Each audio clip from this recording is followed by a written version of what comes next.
Quand sera venu le consolateur que je vous enverrai de la part du Père, l'Esprit de vérité qui vient du Père, il rendra témoignage de moi. Jean 15, 26. Quand le consolateur sera venu, l'Esprit de vérité, il vous conduira dans toute la vérité. Car il ne parlera pas de lui-même, mais il dira tout ce qu'il aura entendu. Jean 16, 13. Dieu avait créé l'homme à son image afin qu'en devenant semblable à lui, il dût partager sa gloire. Pour devenir semblable à Dieu, l'homme dans le paradis pouvait choisir entre deux voies que symbolise l'arbre de vie et l'arbre de la connaissance.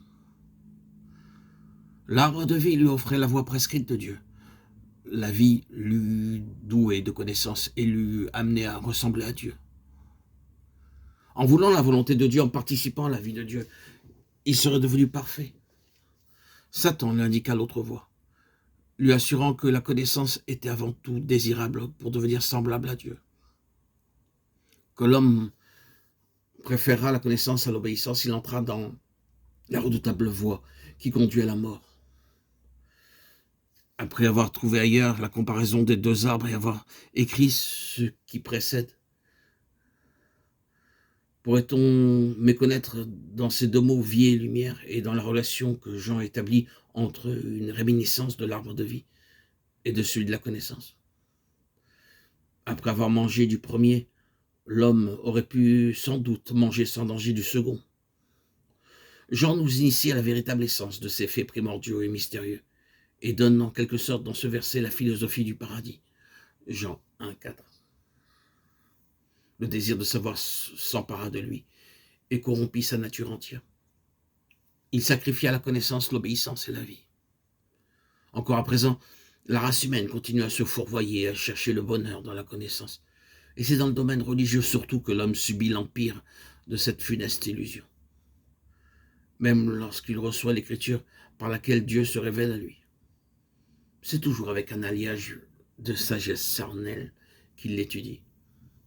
La vérité divine est dépouillée de sa force quand l'intelligence humaine s'en saisit sans le secours de l'esprit. Tandis que si elle pénètre dans son esprit comme Dieu le veut, elle devient sa vie.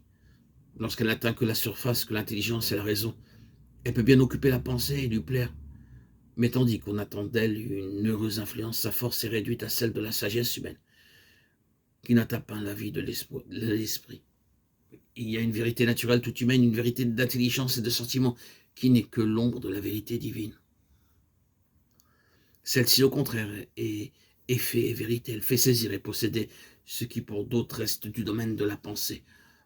La loi ne pouvait offrir à l'homme d'autres vérités que cette vérité de type et d'image qui constituait la religion juive, tandis que Jésus lui a apporté la vérité même, la réalité, la vie divine.